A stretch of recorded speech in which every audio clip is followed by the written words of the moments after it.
വ്യാജമദ്യം ഉൾപ്പെടെ വൻ വിദേശ മദ്യശേഖരവുമായി ഒരാൾ പിടിയിൽ. കരുനാഗപ്പള്ളി പാവുമ്പ വടക്ക് വൃന്ദാവനത്തിൽ വിജയനാണ് പിടിയിലായത്. പാവുമ്പ കൈരളിമുക്കിന് സമീപമുള്ള വീട്ടിൽ നിന്നും വിൽപ്പനയ്ക്കായി സൂക്ഷിച്ച 80 ലിറ്റർ മദ്യമാണ് പിടികൂടിയത്. കരുനാഗപ്പള്ളി പാവുമ്പ കൈരളിമുക്കിന് സമീപം വിൽപ്പനയ്ക്കായി വീട്ടിൽ സൂക്ഷിച്ചിരുന്ന 23 ലിറ്റർ വ്യാജമദ്യവും 57 ലിറ്റർ വിദേശമദ്യവും ഉൾപ്പെടെ 80 ലിറ്റർ മദ്യമാണ് പിടികൂടിയത്. സംഭവത്തിൽ പാവുമ്പ വടക്ക് വൃന്ദാവനത്തിൽ 39-കാരനായ വിജയനെ എക്സൈസ് അറസ്റ്റ് ചെയ്തു. ഇൻസ്പെക്ടർ ലതീഷ് എസിന് ലഭിച്ച രഹസ്യവിവരത്തിന്റെ അടിസ്ഥാനത്തിൽ അസിസ്റ്റന്റ് എക്സൈസ് ഇൻസ്പെക്ടർ KG രഘുവും സംഘവും ചേർന്നാണ് പരിശോധന നടത്തിയത്. ഉച്ചസമയത്ത് ഇയാൾ മദ്യം കച്ചവടം ചെയ്യുന്ന സമയത്താണ് എക്സൈസ് സംഘം പരിശോധനയ്ക്കെത്തിയത്.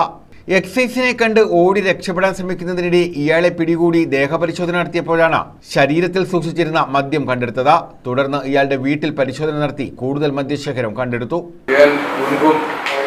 കേസിൽ പെട്ടിട്ടുള്ള ആളാണ്. ഞാൻ നേരത്തെ വിദേശത്ത് ജോലി ചെയ്തിരുന്നതാണ്. വിദേശത്ത് നിന്നും നാട്ടിലെത്തിയ ശേഷമാണ് മദ്യവിൽപ്പന ആരംഭിച്ചത്. ഞാൻ ഒരു പാവുമ്പയിൽ ഒരു പച്ചക്കറി പലചരക്ക് കട നടത്തുകയാണ്. കടയുടെ മറവിലാണ് ഞാൻ അന്യസംസ്ഥാന തൊഴിലാളികൾക്കും നാട്ടുകാർക്കും മദ്യം വിൽപ്പന നടത്തുന്നത്. ഞാൻ ബഹുമാനപ്പെട്ട കോടതിയിൽ ഹാജരാക്കി. വിദേശത്ത് ജോലിയുണ്ടായിരുന്ന ഇയാൾ കോവിഡ് കാലത്ത് നാട്ടിൽ തിരിച്ചെത്തിയ ശേഷം മദ്യവിൽപ്പന നടത്തുകയായിരുന്നു. സിഇഒമാരായ രാജി എസ് ഗോപിനാഥ്, ഹരിപ്രസാദ്, കിഷോർ, ജിനു തങ്കച്ചൻ, അൻസർ എന്നിവർ അന്വേഷണ സംഘത്തിലുണ്ടായിരുന്നു. News bureau, Karunagappally.